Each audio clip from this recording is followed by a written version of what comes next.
2 Samuel chapter 18. Absalom killed, verse 1.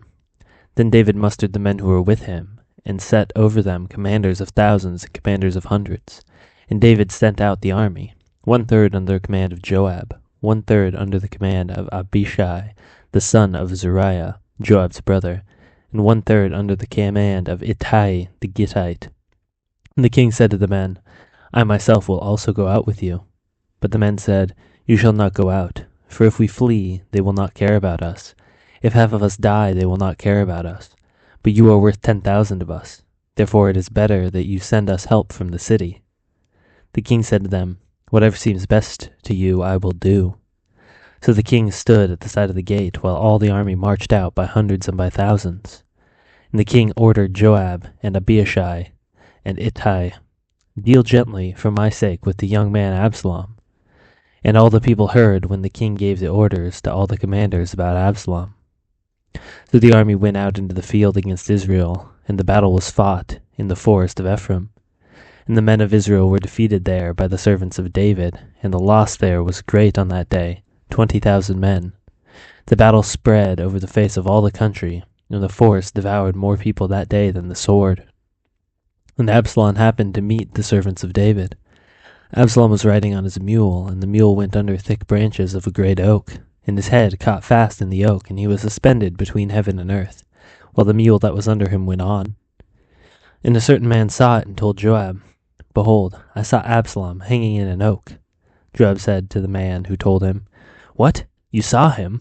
Why then did you not strike him there to the ground? I would have been glad to give you 10 pieces of silver and a belt.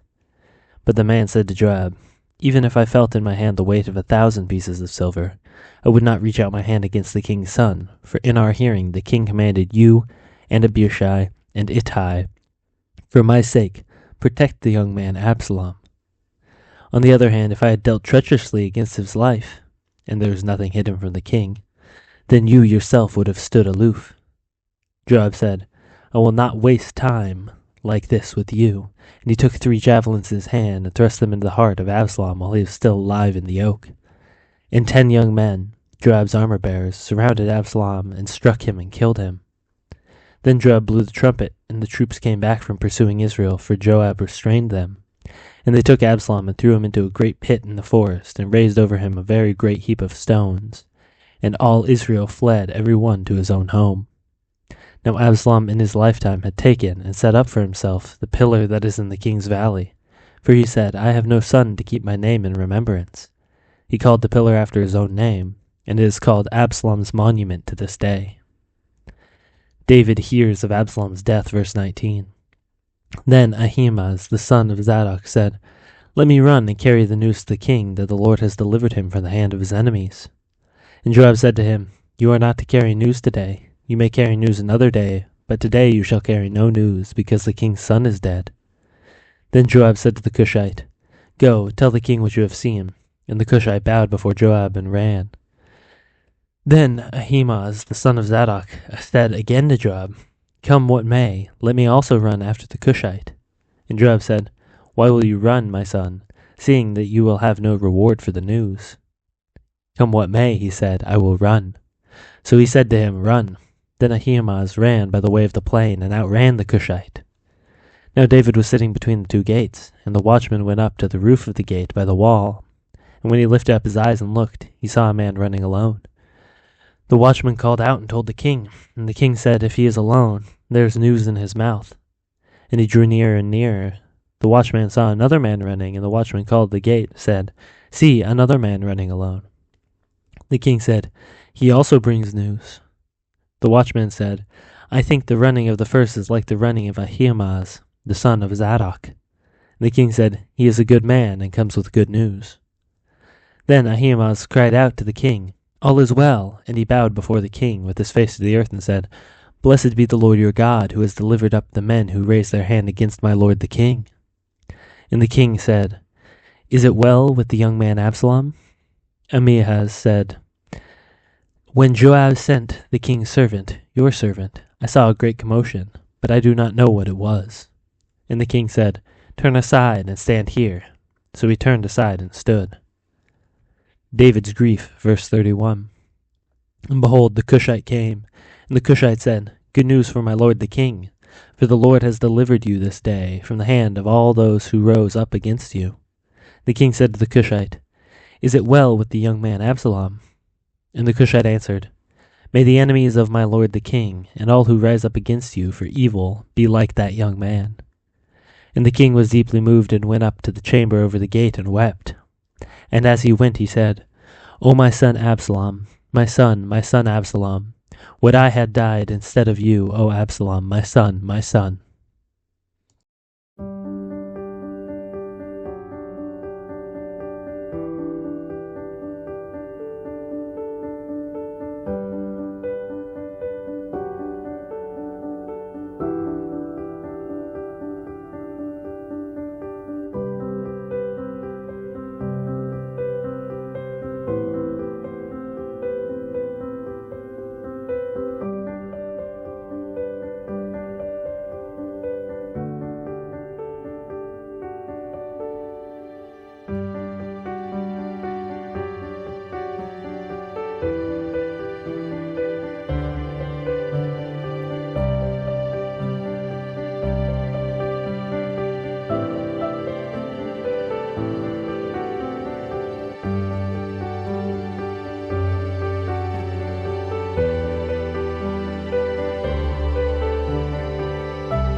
you.